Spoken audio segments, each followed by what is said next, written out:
Hello, welcome to UTSRC. Today we are talking LM GT3s. I'm a player.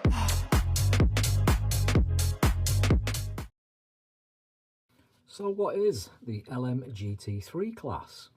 Well, the BRCA introduced this class at their annual general meeting this year as a bit of a low-cost alternative to the popular LMP class that is currently running. The LM class offers a much more cost-effective way of racing these cars, as the LMPs are pretty expensive to run. A lot of people just use sort of one set of tyres per race. They're using sort of open modified high-end motors, really low turn motors, and in effect these things can get very expensive, what with the ESCs and the motors, the tyres and everything. So the LM GT3 was introduced to make it a little bit cheaper and a little bit more affordable for everybody. The GT3 class is basically based off the Mans GT3 that is currently running, and that is what hopefully is going to bring more people in as a more cost affordable way of getting into the sport. So what can you run in the new LM GT3 class? You can basically run the LMP chassis. You can also run GT12 chassis. The good thing about it is there are loads of second-hand LMP chassis available. Obviously a lot of the high-end racers and a lot of the sponsored racers and not so sponsored racers like to upgrade their cars each year, so a lot of them do seem to come around to purchase quite often, which is quite handy. Such makes as Schumacher, Automatics, CRC, X-Ray. I've just got one called Roach. Are all available. They're all available second hand, so you can really pick yourself up a bargain just to start getting into the sport. Another good point of the GT3 class is there are no construction rules for it.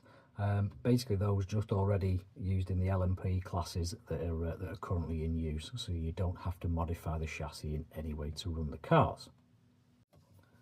What are the main differences between the LMP and the LM GT3 classes? Well, the major difference is the electronics being used.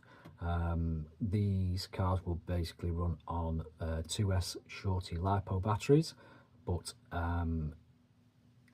they are also limited to 25.5 turn fixed timing motors as well, so everybody's on a level playing field.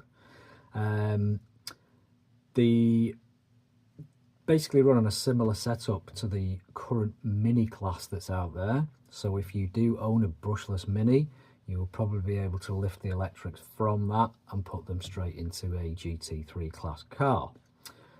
They also have started to introduce a control tyre. Basically everybody would use the same control tyre, so everybody's in the same boat.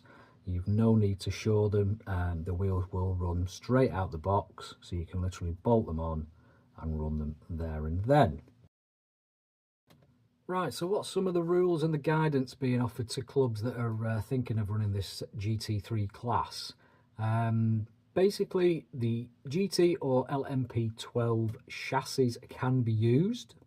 You must use a GT style body. Use a 2S LiPo. I think I'm going to have to get a slimline 2S LiPo. So what I would do is just check with the manufacturer that you use of your car what battery they suggest. Mine does say a slimline battery. 25.5 turn fixed timing motors. Across the board, everybody uses the same.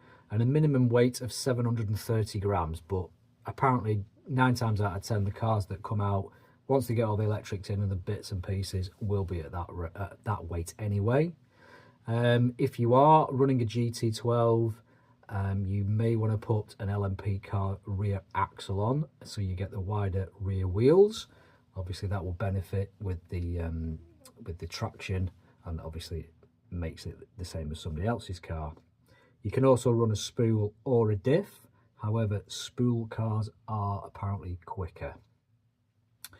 There is an £80 ESC retail price limit. So again, everybody is on the sort of same playing field with that. They're not getting a silly expensive. And to be fair, you don't need anything that expensive. The control tyres, the 38 Shore 48mm purple stripe from Contact. These are pre-trued and race sized, so there's no need to true it. You just need to use the additive that you would normally use on the tyres during the race, and you would only need one set of tyres per meeting, maybe even 2-3 tyres. The very little degradation of the tyre foam during the racing. So what gearing can you use in these cars? If you use a 64 pitch gearing, you can use a 78 tooth spur or a 40 tooth pinion. If you're using the 48 pitch, you can use 68 tooth spur and a 34 tooth pinion. But obviously with these motors, you do have the ability to gear up and down as you see fit.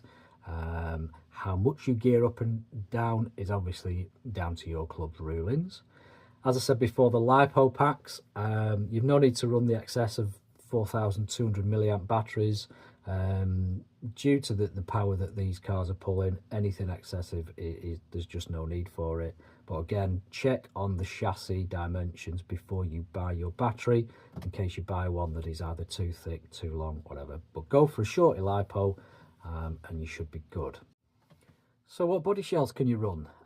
Just be careful if you are running the GT bodies on LMP cars, because the GT bodies are a little bit narrower. You want a little bit more width at the front to protect the tyres and everything else. You want the body making the contact, not the tyres. If you're running a GT12 chassis, the GT bodies will be fine. So you can run a Bitty Design RS1. You can use Bitty Design PGT3Rs, Fat Bodies GTM, GTF and NSX-Rs you can run, and Super Rad Supercura bodies you can run. So there you are. There's a little bit of an insight into this new GT3 class. I've probably waffled on an awful lot there and made absolutely no sense. If you are struggling, there is a Facebook website for the GT3 class. Also the BRCA have also released a video as well explaining it a lot better than I have. But that for now is all from me. Thanks for watching. See you on the next one. I'm a player.